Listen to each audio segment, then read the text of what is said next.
ഇറാനുമായി ഒരു യുദ്ധം സത്യമായി ഉണ്ടായിരിക്കും, യാതൊരു സംശയവും വേണ്ട. അത് നടന്നേ തീരും. അത് വളരെ താമസിയാതെ നടക്കുകയും ചെയ്യും. ഇറാനുമായി യുദ്ധം വന്നാൽ മിഡിൽ ഈസ്റ്റ് ഇനിയും അട്ടിമറിയും. മിഡിൽ ഈസ്റ്റ് അട്ടിമറിഞ്ഞാൽ നമ്മുടെ സാമ്പത്തിക സ്രോതസ് മുഴുവനും നശിച്ചു. അതുകൊണ്ട് എക്കണോമിക്കൽ സിസ്റ്റത്തെ കൃത്യമാക്കാൻ നമ്മൾ പഠിക്കണം. സൂക്ഷിച്ച് ചെലവഴിക്കാൻ പഠിച്ചവർക്ക് ദാരിദ്ര്യം വരികയില്ലെന്ന് മുഹമ്മദ് മുസ്തഫ സ്വല്ലല്ലാഹു. ഇത് നിങ്ങൾ ഒന്നും കൂടി ശ്രദ്ധിക്കണം. ഞാനിത് വളരെ പണ്ടേ നിങ്ങളോട് പറയുന്നുണ്ട്. ഇനി ഒരു യുദ്ധം ഉണ്ടാവുകയാണെങ്കിൽ അത് ഇറാൻ. ഞാൻ 2000 മുതൽ പറയുന്ന അവസാനമാണ്. പഴയ കേസറ്റൊക്കെ കേട്ട ഇതൊക്കെയാണ്. അടുത്ത യുദ്ധം ഇറാനുമായാണ്. അത് ഭയാനകമായിരിക്കും.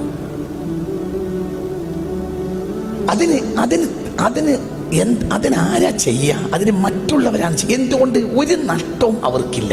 നഷ്ടം ആർക്കുള്ളത്? പറ, ആർക്കാ നഷ്ടം സംഭവിക്കുക? മുസ്ലിമീങ്ങൾക്ക്. ഇറാൻ ഇനി ഒരിക്കലും അമേരിക്കയെ തിരിച്ചടിക്കൂല. ഇറാൻ തിരിച്ചടിക്കുകയാണെങ്കിൽ തിരിച്ചടിക്കുക എങ്ങനെയായിരിക്കും? ഒരു സാധാരണ നിലയിൽ ഒരു രാജ്യം തിരിച്ചടിക്കുകയും പോലെ ഇറാൻ തിരിച്ചടിക്കുകയാണെങ്കിൽ ഖത്തറിലോ സൗദിയിലോ പറ ഉള്ള അമേരിക്കൻ ക്യാമ്പുകളെ ആക്രമിക്കുകയാണ് ചെയ്യുക. അപ്പൊ സ്വാഭാവികമായും എന്തുണ്ടാവും? ആ രാഷ്ട്രം ആ പക്ഷത്ത് ചേരും. ഇത് നടക്കൂലേ? നടക്കും. ഇത് നടന്നേ തീരും. ഇറാനുമായി യുദ്ധം അനിവാര്യമാണ്. അത് നടന്നേ തീരും. അത് ഫിത്നത്തുൻ അമ്മാഉ സമ്മാഉ അമ്മിയാ.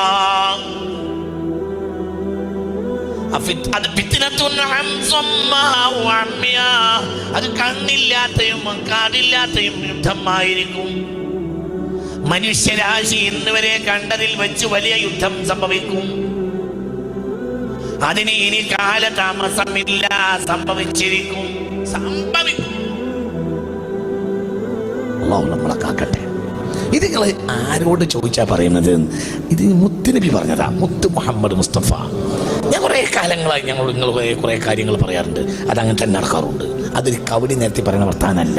അതങ്ങനെ സംഭവിക്കൂ. അതിൻ്റെ രീതി അങ്ങനെയാണ്. അതിൻ്റെ രീതി കണ്ടാൽ അങ്ങനെയാണ്. അത് അങ്ങനെ വരൂ. അള്ളാഹു നമ്മളെ കാക്കട്ടെ. അത് സംഭവിക്കും. അത് സംഭവിക്കും.